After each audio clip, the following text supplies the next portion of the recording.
Now, for hundreds of years, oysters were in plentiful supply around the UK's coast, and they were cheap, so cheap that in the 1800s, oysters were known as the poor man's food, sold on many street corners. But overfishing and pollution meant that by the 1900s, they'd been all but wiped out, turning them into an expensive delicacy. Now, thousands are being released onto a man-made reef off the northeast coast of England to try to boost their numbers. Fiona Trott reports. To the North Sea. Off the coast of Sunderland, a final batch of oysters, 10,000 oysters, are thrown into the water. Their aim, to reverse centuries of disease and exploitation.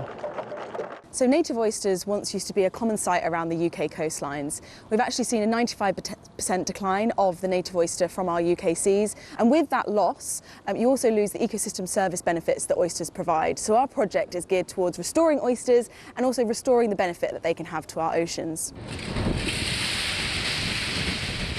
Over the past week, they've been building a reef the size of a football pitch. Day after day, 750 tonnes of stones and shells have been brought out to sea, a new home for the oysters to cling on to.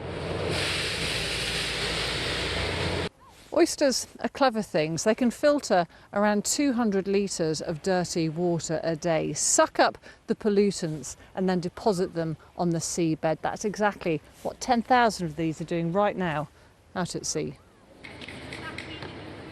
And around 100 local volunteers have helped make it happen. Why are you doing this personally? Personally, I'm doing this because it feels like I'm helping, personally helping, and it's giving something back to the community. These are challenging times for our seas, but the hope is this. If the project here is successful, it's not only the native oyster that will benefit, it's other species like cod and crab, which are a lifeline for the local economy too.